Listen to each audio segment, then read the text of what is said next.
ભગવાન મળે છે અને ભક્ત પોતે જ સ્વયં ભગવાન બની જાય છે. પેલા ઉદ્ધવજી તો જ્ઞાનનું ઘમંડ લઈને આવ્યા હતા, પણ ભક્તિની પ્રેમ લક્ષણા ભક્તિ જોઈ એટલે આશ્ચર્ય પામી ગયા. પોતાનો ઘમંડ ઉતરી ગયો અને ધન વંદ્રાવન ધનયે લીલા ધનયે વ્રજના વાસી રે અષ્ટમહાસિદ્ધિ આંગણીએ ઊભી અને મુક્તિ છે એમની દાસી રે. મુક્તિ તો એમની દાસી છે. ગાયું છે ગુરુ મહારાજે, ભક્તિની મુક્તિ છે દાસી ઓ બેન, ભક્તિની મુક્તિ છે દાસી. મુક્તિ તો ભક્તિની દાસી છે. જે આ પ્રમાણે એ કરે ભગવાનની આ પ્રેમ લક્ષણા ભક્તિ. પેલા ઘમંડ લઈને આવ્યા હતા એ ઉદ્ધવ આવ્યા પાછા. પ્રભુએ કહું, ભગવાન કૃષ્ણચંદ્રજીએ, કેમ ઉદ્ધવજી મારી ગોપીઓ રડતી હતી, મને ગાળો દેતી હતી, ગોવાડિયાઓ મારે માટે કઈ બોલા પૈસા શું ગાળો દે? એ તો કઈ ઓળખ છે, એમને તો તમારું વૈકુંઠે જોઈતું નથી અને મોક્ષે જોઈતો નથી. એ તો કે છે કૃષ્ણ ગયો છે જ કઈ. અમને તો એ કણે કણમાં વૃંદાવનની માટીના કણે કણમાં શ્રી કૃષ્ણનો દર્શન થાય છે. એ જમુનાજીના જલની લહેરે લહેરેમાં અમને કૃષ્ણ દેખાય છે. કદમના વૃક્ષના પાંદડે પાંદડે અમે તો કૃષ્ણને જોઈએ છે. કારણ કે ગોપીઓની આખી દ્રષ્ટિ બદલાઈ ગઈ હતી. દ્રષ્ટિમાં આંખમાં કૃષ્ણને બેસાડી દીધો એટલે બધે શ્રી કૃષ્ણ જ દેખાય. એક વખત આંખને બદલી નાખો, દ્રષ્ટિને બદલી નાખો, જો જગત કેવું સુંદર છે. અને જ્યાં જ્યાં નજર કરશો ત્યાં જ આપણા ઈષ્ટદેવ, આપણા આરાધ્ય દેવ, આપણા ઉપાસ્ય દેવ એનું આપણે દર્શન કરશે. પછી આ જુદો છે, આ મારો નથી, આ પેલાનો છે, આવો વિચાર જ નહીં આવે. આ ભક્તિની ચરમ સીમા છે. જ્યાં ભેદભાવ છે ત્યાં ભગવાન નથી. આ મારો ભગવાન જુદો ને તમારો ભગવાન જુદો, આવી જાતની જ્યાં વાતો થતી હોય ત્યાં ભગવાન નથી. ભગવાન તો ભેદ હોય તે હોય જ ના. જ્યાં એક છે ત્યાં જ ભગવાન છે. માટે ભગવાન પ્રેમ સ્વરૂપ છે. ગોપીઓનો પ્રેમ એટલો બધો હતો કે ભગવાન એમના એ પોતે જ કૃષ્ણ રૂપ બની ગઈ હતી. પછી કૃષ્ણ જુદો છે એવો એમને ખ્યાલ જ ક્યાંથી આવે? ભગવાને આ પ્રમાણે પ્રેમ લક્ષણા ભક્તિ જેવી હોય, પેલા ઉદ્ધવનો ઘમંડ ઉતારી નાખ્યો. આપણને બતાવ્યું કે જો પ્રેમ લક્ષણા ભક્તિ તો એ એવી હોય કે જે પ્રભુમય બની જાય, એ પોતે પ્રભુ સ્વરૂપ બની જાય. સ્વામી રામતીર્થ અમેરિકા ગયા. અમેરિકાથી પાછા આવ્યા એટલે એમના પત્નીએ પૂછ્યું કે તમે મને યાદ કરતા હતા? કે તને વળી શાને યાદ કરવાની? હું તને યાદ નતો કરતો. કેમ? મારા હાથને મારે યાદ કરવો પડે, એ તો મારી જોડે જ હોય, એને હું ક્યાંથી યાદ કરું? તેમ તું તો મારી અર્ધાંગની છે, એટલે તને મારે શેની યાદ કરવાની કે છે? કે જે પ્રભુ સ્વરૂપ થઈ ગયો છે એને પછી પ્રભુને શું યાદ કરવાનો? હું જ પ્રભુમય બની ગયો છે. ત્યાં આ ભક્તિની પર ચરમ સીમા કહેવાય, એને પ્રેમ લક્ષણા ભક્તિ કહેવાય. સર્વસ્વ સમર્પણ કરવાની વૃત્તિ, મારા ભગવાનને ખાતર મારું સર્વસ્વ આપી દેવું. પેલી રાણીઓને અભિમાન થયો ભાઈ, અષ્ટપટરાણી કૃષ્ણ ભગવાનની, કે અમારા જેવું કોણ છે? આર્યાવર્તનો સર્વશ્રેષ્ઠ પુરુષ કૃષ્ણ મારો પતિ છે. અમે જેમ નચવીએ એમ નાચે, અમારું કયું માને? આ ભગવાનને ખૂચ્યું. પોતાની પત્ની અભિમાન કરે એ પણ ચલાવી ના લે ભગવાન. ભક્ત અભિમાન કરે એ પણ ન ચલાવી દે. કારણ કે ભગવાનને બધું ગમે પણ અહંકાર જરાય ગમતો નથી. એટલે એક દિવસે ભગવાને બહુ સુંદર યુક્તિ કરી. પેલી અષ્ટપટરાણીઓની આગળ આવીને માથું દબાવતા દબાવતા બોલ્યા, મારે બહુ માથું દુખે છે, મને બહુ શિરોવેદના થાય છે, મારાથી રહેવાતું નથી, મારાથી બહુ માથું દુખે છે. હવે ભગવાન તમારું માથું અરે સુવાઈ દીધા, કોઈ મલમ ઘસવા લાગી, કોઈ નલગીનો રસ લાવી, કોઈ વળી નજર ઉતારવા લાગી, કોઈ આમ કરવા લાગી, તોય ભગવાનનું માથું ઉતરતું નથી. એક દિવસ, 2 દિવસ, 3 દિવસ કે બાપજી તમે કઈ ઉપાય જાણો છો આનો? શું કરીએ તો પ્રભુ તમારું માથું મટે? એક ઉપાય છે. તો બોલો ને પ્રભુ, અમે જરૂર કરીશું. કે આ તમારા પગની ધૂળ, તમે તો મારી ભક્ત ને કે હા, તમારા પગની રજ ધૂળ મારા કપાળ પર જો તમે ઘસો તો મારું માથું મટી જાય. કેવી વાત કરો છો બાપજી, તમે અમારા સ્વામી, અને અમારા પગની ધૂળ તમારા કપાળમાં, તમારા માથામાં. તમારે અમને રવ નરકમાં નાખવો છે, તમારે અમને નરકમાં મોકલવા છે.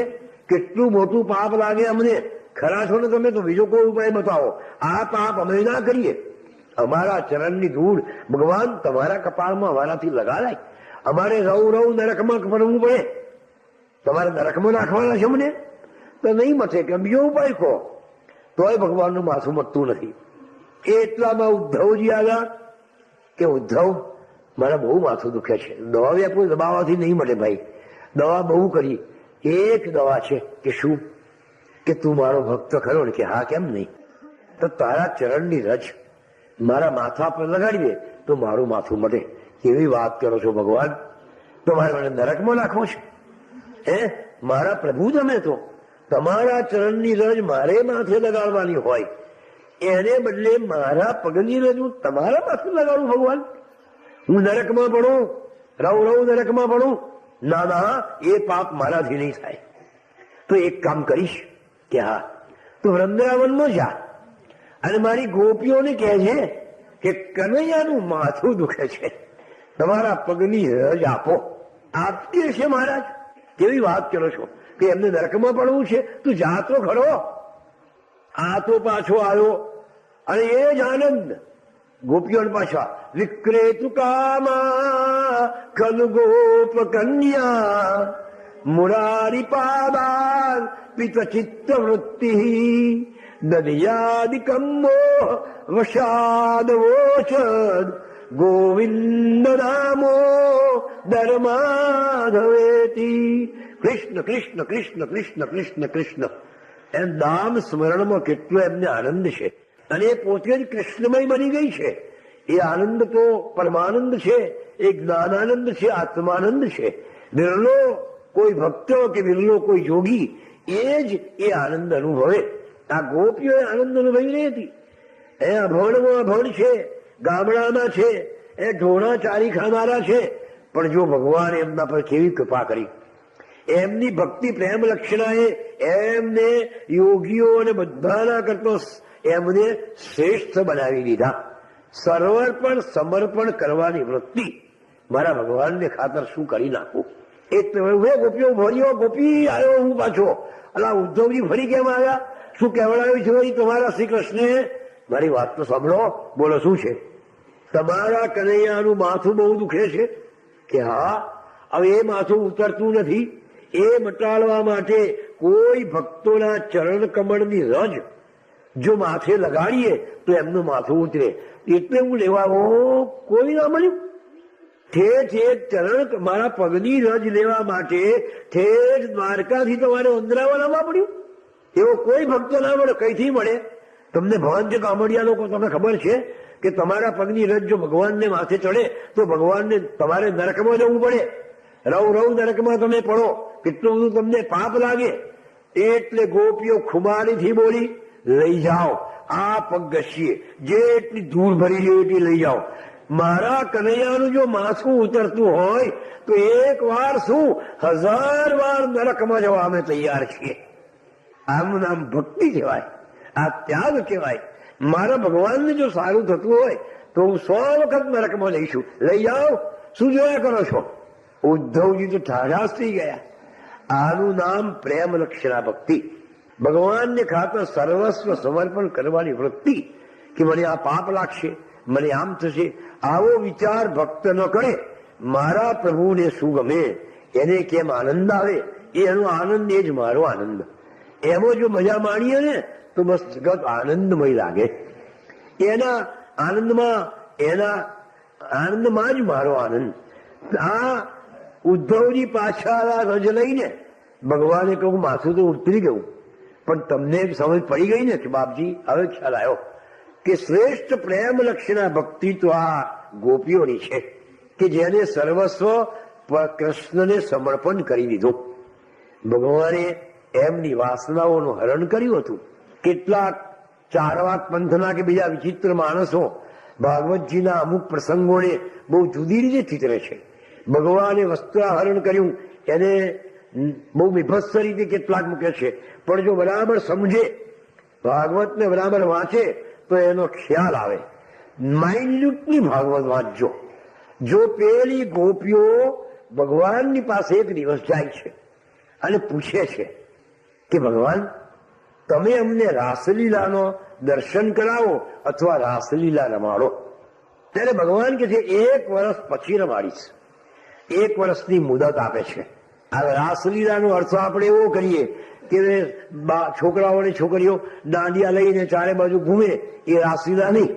પણ રસો વૈ સહ, પ્રાણી માત્રમાં રસ સ્વરૂપે વસેલો જે આત્મા, જીવ માત્રમાં વૃક્ષ માત્રમાં રસો વૈ સહ રાસો, એ જે રસ છે એ રસની એટલે આત્માની જે લીલા, પ્રાણી માત્રમાં વસીને આત્મા જે લીલા કરી રહ્યો છે એને રાસલીલા કહેવાય. રસનું રાસ થઈ ગયું, પેલો આગળ આવી ગયો એટલે રસલીલા, રસો વૈસ, જે રસ સ્વરૂપે આત્મ સ્વરૂપે પ્રાણીમાત્મમાં જે રહેલો જે ભગવાન છે એની આ બધી લીલા છે. એ લીલા પ્રાણી માત્રમાં એટલે ઈશ્વરની અનુભૂતિ, બ્રહ્મ જ્ઞાનની અનુભૂતિ. સાક્ષાત્કારનો અર્થ શું છે? કોઈ એમ કહેતું હોય કે મારી સામે આવીને ભગવાન મોર મુગટ પિતાંબર વાળા ઉભા રહ્યા અને મને કહ્યું કે માગ માગ તું માગ, આ બધું હંબક છે. ભગવાન ઉભા જ નથી રહેતા એવી રીતે આવીને. ઈશ્વર એક જોવાની વસ્તુ નથી, ઈશ્વર એ તો અનુભવવાની વસ્તુ છે. એ કે સામે આવીને જોઈ લીધો એટલે ઈશ્વર મળી ગયો, આ તો એક ભક્તિની ચરમ સીમા છે એટલે આપણને તે સ્વરૂપ દેખાય. બાકી સાચી વસ્તુ તો ઈશ્વરને ન રૂપ ઉસકા ન નામ ઉસકા, સભી ઉસી કે નવો કિસી કા. એનું કોઈ રૂપ નથી, એનો કોઈ રંગ નથી, એનું કોઈ નામ નથી, બધા એના છે છતાં એ કોઈનોય નથી. જો બાપજીએ તો બહુ સુંદર વાત કરી દીધી છે. પછી ભગવાનનું નામ ને ઠામ ને ગામ ને સ્વરૂપ ને આકાર તમે લાવ્યા ક્યાંથી? એ તો આપણે સાકાર પૂજાને લીધે, બાકી ઈશ્વરને તો નામ નથી, કઈ નથી. ભગવાન તો રસો વૈસ, રસ સ્વરૂપે પ્રાણી માત્રમાં રહેલો જે આત્મા એટલે પ્રાણી, અને એ જે લીલા કરે છે આત્મા, એનું જે દર્શન એ જ રાસ દર્શન કહેવાય. નરસિંહ મહેતાને ભગવાને એ રાસલીલાનું દર્શન કરાયું હતું. દાંડિયા રમતી રાસલીલા નહીં, પણ જે રાસલીલા એટલો બધો ભગવાનના તાદ્રુપ થઈ ગયો કે એનો હાથ બળી ગયો તો પણ એને ખબર પડી નહીં, પેલી મસાલ લઈને. મતલબ કે આવી રીતે ઈશ્વરની લીલા જોવી, પ્રાણી માત્રમાં એના અસ્તિત્વની અનુભૂતિ કરવી, એનું નામ જ સાચું ઈશ્વર દર્શન. અને એ સાથે રાસલીલા દર્શન કહો કે જ્ઞાન દર્શન કહો કે આત્મ દર્શન કહો. એક વખતે ગુરુ મહારાજને પ્રશ્ન કર્યો એક જણે, અંગ્રેજીમાં વાર્તાલાપ ચાલતો હતો કે વોટ ઇઝ ગોડ, ઈશ્વર શું છે? ત્યારે બાપજીએ બહુ સુંદર એની વ્યાખ્યા કહી છે. બહુ પ્રખ્યાત વાક્ય છે આ તો, પણ છતાં બોલવું. બાપજીએ કહ્યું કે that is something which one can not see, which one cannot describe, which one cannot define, but existence of which one cannot deny. That is called God or divinity or whatever you like. ગુરુ મહારાજે કહ્યું એક એવી વસ્તુ છે કે જેને કોઈ જોઈ શકતું નથી, એક એવી વસ્તુ છે જેની કોઈ વ્યાખ્યા કરી શકતું નથી, એક એવી વસ્તુ છે જેને કોઈ વર્ણન કરી શકતું નથી, છતાં એની હયાતીની કોઈ ના પાડી શકતું નથી. Existence of which one can not deny. પણ જેની હયાતીને કોઈ ના પાડી શકતું નથી, પછી તમે એને ઈશ્વર કહો, ભગવાન કહો, ગોડ કહો, દિવ્યતા કહો, આત્મા કહો, જે કહેવું હોય તો કહો, પણ એક વસ્તુ એવી છે. પછી બાપજીએ સમજ પાડી પેલા ભાઈને કે બોલો ભાઈ, તમે પવનને જુઓ છો કે ના? પવનનું કોઈ રૂપ છે કે ના? પવનનો કોઈ રંગ છે કે ના? પવનનો કોઈ આકાર છે ના? છતાં તમે કહી શકો છો કે પવન નથી? પવન છે જ. જો પવન ન હોત તો આપણે જીવતા કેવી રીતે રહેત? એ ઠંડી લહેર આવે, ગરમ લહેર આવે, એ સુગંધીદાર પવન આવે, પવન છે જ. પણ આપણે પવનને જોઈ શકતા નથી. પવન એ જોવાની વસ્તુ નથી, પણ અનુભવવાની વસ્તુ છે. ઠંડી લહેર આવે એટલે આપણે હા મજા આવી ગયા, સરસ ઠંડો પવન આવ્યો. ગરમ પવન આવે એટલે એ પણ એક સુગંધીદાર પવન આવે. તો આ પવન એ જોવાની વસ્તુ નથી, અનુભવવાની વસ્તુ છે. તેમ ઈશ્વર એ જોવાની વસ્તુ નથી, ઈશ્વર તો અનુભવવાની વસ્તુ છે.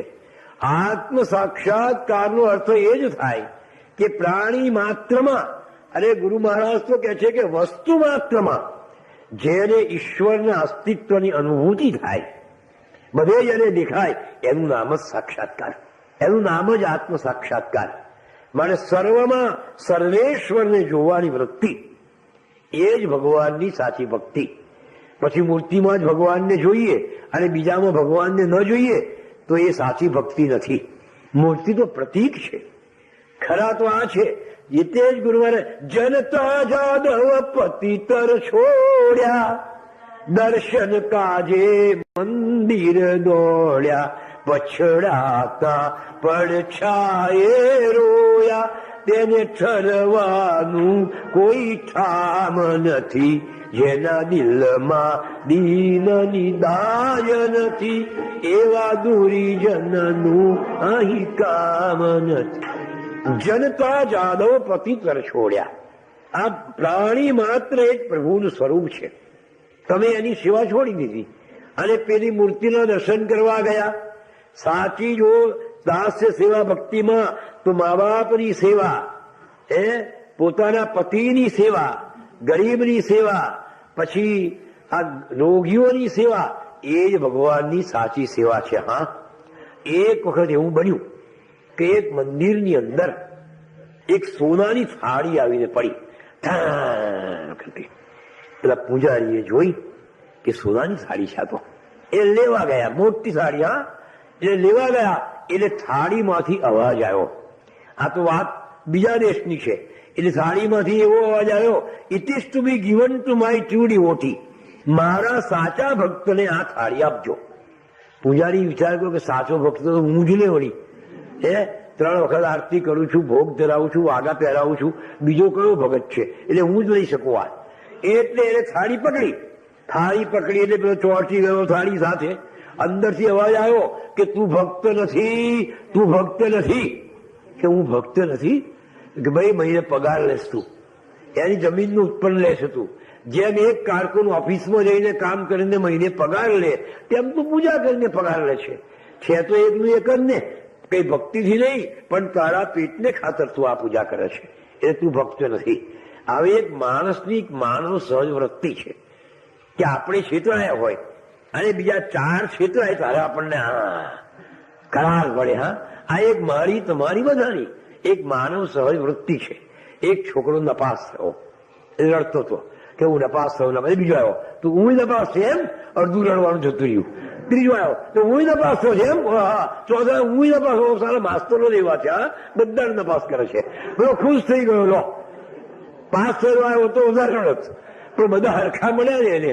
એટલે એક માનવ સહજ વૃત્તિ છે કે બીજા આપણી જોડે ખાડામાં 2 પડે ત્યારે આપણને કરાર વળે, હા આપણે એકલા છેતરાયા નથી, બીજા 4 છેતરાયા છે. પેલા પૂજારીને વિચાર્યા કે હું તો ચોટ્યો, પણ 2-4 ચોટાડે દઉં તો મજા આવી જાય. એટલે ત્યાં આગળ એક મહારાજ ઉભો રહે, એક પગ પર ઉભો રહે, હાથમાં માળા જપે, એક પોતાની આગળ એક કપડું નાખે. જે કોઈ દર્શન કરવા આવે એ બિચારો પેલા કપડામાં આનો બે આના પૈસો 2 પૈસા નાખે. મહારાજનું ગુજરાન ચાલે. પેલા પૂજારીએ પૂછ્યું કે મહારાજ તમે ભક્ત છો કે? તારે શું ભક્તિ વગર અમે આ એક પગે ઉભા રહ્યા પાસે આખો દાડો આ બધું કઈ મારા ભક્તિ વગર કરીએ છીએ? લો તારા આવો, આ કસરોટને અડકો, આ થાળીને. મહારાજ તો થાળીને જે અડક્યા એટલે એ ચોટ્યા. અંદરથી અવાજ આવ્યો કે તું ભક્ત નથી, તું ભક્ત નથી. એટલે 24 કલાક એક પગે ઉભો રહું છું તોય કે હા ભાઈ. એ તો પેલા લોકોમાં જુગુપ્સા, તારા પ્રત્યે સહાનુભૂતિ જાગે પેલા દર્શનાર્થીઓની, અને તારા કકડામાં પૈસા નાખે એટલા માટે તું આવું ઉભો રહ્યો છે. ભગવાનને રીઝવવા નહીં, પણ આવનાર પેલા ભક્તોની પાસેથી પૈસા પડાવવા. પણ તું ભગી દઈ ચોટ્યો. 2 ચોટ્યા એટલે હવે બધા એટલે કેટલાક પાછા બહુ ડાયા હોય કે ભાઈ તમે ભગના ભાઈ, અમે ભગત નથી અને અમારે આ ખતરો કરવો નથી, એટલે કેટલાક બચી જાય. હવે એમ કરતો એ મંદિર બંધાવનાર શેઠ આવ્યો. પેલા પૂજાને લાગ્યું જો આ શેઠને વગાડી દો તો મજા આવી જાય, એટલે આપણે કઈ બચી જઈએ ભાઈ, મોટાની જોડે નામે પોષાય. એટલે કે શેઠ તમે ભક્ત છો કે શું ભક્તિ વગર આ લાખ રૂપિયા આપ્યા છે? મંદિર બંધાવવામાં લાખ તો મેં આપ્યા છે, આ દરરોજની પૂજાને ભોગ તો મારા તરફથી થાય છે, એ શું મારી ભક્તિ વગર? ના ના, તારા આ કસરોટને પકડો. પેલા શેઠ જ્યાં પકડવા ગયા અને શેઠે ચોટ્યા કે તું ભક્ત નથી, તું ભક્ત નથી. આ તો 2 નંબરનું લાણું બચાવવા ત્યાં કર્યું છે બધું. ભાઈ ભગવાન બધું સમજે છે. તમારું ધર્માદાનું હોવું કે હવે શું થાય, શેઠ તો દોણા કાઢવા લાગ્યા પેલા પૂજારી ભણી, પણ હવે કરે શું? પૂજારી કે તમે ભક્ત છો એ જાણી મેં કહ્યું તમે તો ચોટ્યા, હવે શું થાય? એ વખતે શું બનેલું કે એક ગામડાનો ખેડૂત એ બિચારો શહેરમાં આવેલો ખરીદી કરવા. એમ બધી ખરીદી કરીને જતો હતો તો એક વખત એવો બનાવ બની ગયો કે ડોશીમાં બિચારા આંખે મોતિયાનો પદળ આવી ગયેલા, કાને બહેરાશ આવેલી, વાંકી વળી ગયેલી એવી ભિખારી બિચારી ગરીબ ડોશી રસ્તો ઓળંગતી હતી. અને સામેથી મેયરની એટલે નગર શેઠની ગાડી આવે, એને હોર્ન માર્યું હશે, ભાઈ ઘંટડી મારી હશે, પણ આ ડોશી બિચારી એક તો બેરી અને વળી પાછી એટલામાં પહોંચી શકાય એવો એની પાસે શક્તિ નહીં, એટલે બધી ગાડી ડોશી ન સડી ગઈ. ડોશીને જેવી ગાડી અથડી ડોશી ઉંચકાઈને બિચારી પડી, માથામાં વાગ્યું, લોહી રહેવા લાગ્યું, સડસડાટ કરતી શેઠની ગાડી તો ચાલી ગઈ. આજુબાજુના બધા ભેગા થઈ ગયા, બહુ નકામી છે, ના સમજતી નથી, આટલું બધું હાન મારે તો ખસતી નથી, એ શેઠની ગાડી આ વખતે ખસતી નથી આગળથી. બધા ગાળો જ દેવા લાગ્યા, ડોશીનો જ વાંક કાઢવા લાગ્યા. તો ખેડૂતને લાગ્યું કે આને આટલું બધું વાગ્યું છે, કોઈ એનો વિચાર કરતો નથી. બિચારીને એટલે એકદમ દોડ્યો, ડોશીને ઉંચકી લીધી, ઉંચકીને સામેના ઓટલા પર સુવાઈ દીધી, ધીમે રહીને એને ખંખેરી નાખી. પોતે માથા પર સાફો બાંધી ગયેલો, એમાંથી આટલો ટુકડો કપડાનો કાઢી અને ડોશીને બરાબર બાંધી દીધો તો લોહી બંધ થઈ જાય. થોડી વાર ડોશીને જરા કરાર વળી કે માં ભૂખ લાગી છે કે ઓ બેટા. એની જોડીમાં રોટલા લઈને આવ્યો હતો થેલીમાં. માને ધીમે ધીમે ધીમે એક અડધો પોણો રોટલો ખવડાયો, પાણીનો ગ્લાસ પાયો, સારું લાગ્યું. કે માં ક્યાં છે તમારું ઘર? ચાલો તમને મૂકી આવું. હાથ જાળીને ડોશીને ઘેર લઈ ગયો. આટલું કામ કરીને પેલો ખેડૂત પાછો વળતો હતો. હવે પાછો વળતો એનો રસ્તો પેલા મંદિર આગળ થઈને જ જવાનો હતો. પેલું મંદિર જોયું, અંદર હાંડી ને ઝુમ્મરો ને આ ગામડાનો માણસ, એને બિચારા એવું જોયેલું નહીં કે આ તો બધું સરસ છે ભાઈ, અંદરનું બધું કાર્વિંગ કોતરકામ. એ પેલો અંદર આવ્યો, આમ આમ બાગો બાગો જોવા લાગ્યો. પેલા પૂજારીની નજર પડી કે આ ગામડાનો પઠ્ઠા જેવો હારો છે, જો આને આ થાળી વરગાડી દીધો હોય ને તો ઓર મજા આવી જાય. એ અહીંયા આવ કે મને બોલાવ્યો, હા તને બોલાવ્યો, અહીંયા ક્યાં હાલે આ થાળી ઝડપ. પેલા બિચારાને ખબર નહીં કે આ કેમ કે છે. પેલો જેવો થાળીને અડક્યો, એવો થાળીને સ્પર્શ કર્યો, એવો થાળીમાંથી અવાજ આવ્યો, આ મારો ભક્ત છે, આ મારો ભક્ત છે, એને થાળી આપી દો. પેલા પૂજારીએ પૂછ્યું તું ભક્ત છે કે ના ભાઈ? મંદિરે જાય છે કે ના ભાઈ? માળા બાળા જપે છે કે ના ભાઈ? ટીલા ટપકા કરે છે તો કે ના ભાઈ? મંદિરે લઈને ઊંચો ઊંચો કૂદે છે તો કે ના ભાઈ? તો તું કરે છે શું? દરિદ્ર નારાયણની એને સેવા કરી હતી, એ પણ ભગવાનનું સ્વરૂપ હતું ને.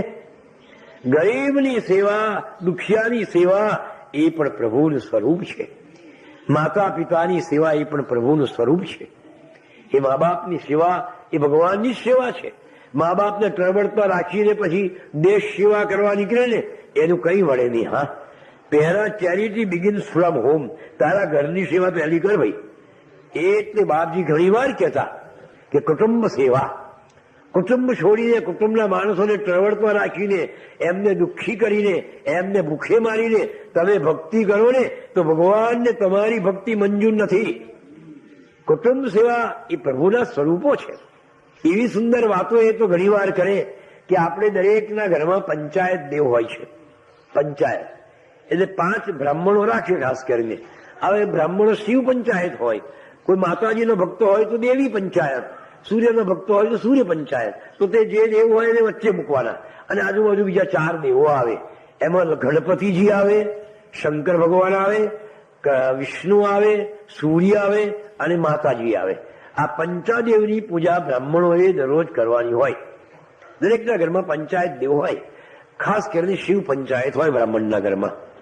બાપજીએ પૂછ્યું કે એક કુટુંબમાં કેટલા માણસ હોય? લોકો બાપજી આવે તો 4 હોય ને 5 હોય કે નહીં. નિયમ પ્રમાણે તમે રસોઈયાને પૂછજો કે મારે 20 ઘર સહકુટુંબ છે, સહકુટુંબ 20 ઘર જમાડવાના છે, તો કેટલાની રસોઈ કરવાની? તો રસોઈ તો કે 20, 50, 100. 100 માણસની રસોઈ કરી નાખો એટલે આવી રહેશે. એટલે સરેરાશ 5 જ માણસ હોય ઘરનું. પંચાયત એટલે આ કુટુંબના જ 5 માણસ. જો બાપજીએ કેવી સમજ પાડી. પછી દરેકની પ્રકૃતિ ભિન્ન, દરેકની રુચિ ભિન્ન. ગણપતિને દુર્વા જોઈએ, મહાદેવજીને બીલી જોઈએ, વિષ્ણુજીને તુલસી જોઈએ, સૂર્યને પીળું ફૂલ જોઈએ, માતાજીને લાલ ફૂલ જોઈએ. આ દરેકની ભિન્ન ભિન્ન રુચિ છે, દરેકના જુદા જુદા આકારો છે. છતાં એક પાલખામાં કેવા ડાયા ડમરા થઈને 5 બેસી રહે છે. અને પૂજારી જે મળે એ બધાને આપે છે. કુટુંબ, પંચાયતની પૂજા એટલે કુટુંબની પૂજા. ઘરમાં કોઈને દાળ ભાવતી હોય, કોઈને કઢી ભાવતી હોય, કોઈને આ શાક ના ભાવતું હોય, એટલે માં બિચારી આ પેલો રડ્યો દાળ નથી ખાતો ભાઈ, એટલે એને હવે એક કઢી, એક વાડકી આ કઢી છાશ ઉકાળી તારે શું કરું તારે. જો માં કેવી છે, આ પેલાને કારેલાનું શાક નથી ભાવતું એટલે થોડું એને હરું આ બટાકાનું કર્યું, તારે શું કરીએ. જો માં કેવી છે, બધાને સંતોષ આપે છે, એ ઘરમાં સ્વર્ગ આવે. હા, માટે પંચાયતની પૂજા એટલે કુટુંબની પૂજા, એમ બાપજીએ એક વખત કહ્યું. માટે ઘરના માણસોને ટળવળતા રાખીને, મા બાપને તરછોડીને, એ પોતાના પતિને તરછોડીને, એ ઘરડાઓને તરછોડીને તમે જગતની સેવા કરવા જાઓ એનો કોઈ અર્થ નથી. હા, સાચી સેવા તો મા બાપની છે, એ જ સાચી પ્રેમ લક્ષણા કહો કે પાદ સેવન ભક્તિ કહો, પણ એ જ સાચી ભક્તિ છે. હા, એક મારા બહુ સગા હતા દુર્લા, શંકર કાકાનું નામ. 60 વર્ષની ઉંમર, છતાં બિચારો ફેરી કરે કાપડની, માથે કાપડની મોટી એ મૂકીને અમારે ત્યાં આવે. અમારા સંબંધી એટલે અમારી ઘેર આવે, મૂકે પોટલું મોટું, પાણી પીએ, રહે, જમે. પછી આજુબાજુના ગામમાં કાપડ વેચવા જાય. 2 અને 4 આને દ્વારતી વખત તો મળે ભાઈ, સ્વાગવાડી એટલે. પાછા થાકીને શંકર કાકા આવે, બિચારા એવા નાખે એક બાજુ પોટલું ને એમ થોડી વાર તો સૂઈ જાય. પછી કાકા આવો ચાલો જમવા, પછી જમે બિચારા. અને બરોડા પોરથી વડોદરા બસમાં જવું હોય તો 5-4 આના થાય, અને ઇટોલા સ્ટેશન બેસીને જવું હોય તો 2 આના થાય. તો 2 આના બચાવવા માટે 2 ગૌ ચાલીને સ્ટેશને જાય, અને આવી રીતે બચાવ કરે. હું કહું કાકા બહુ મહેનત કરો છો.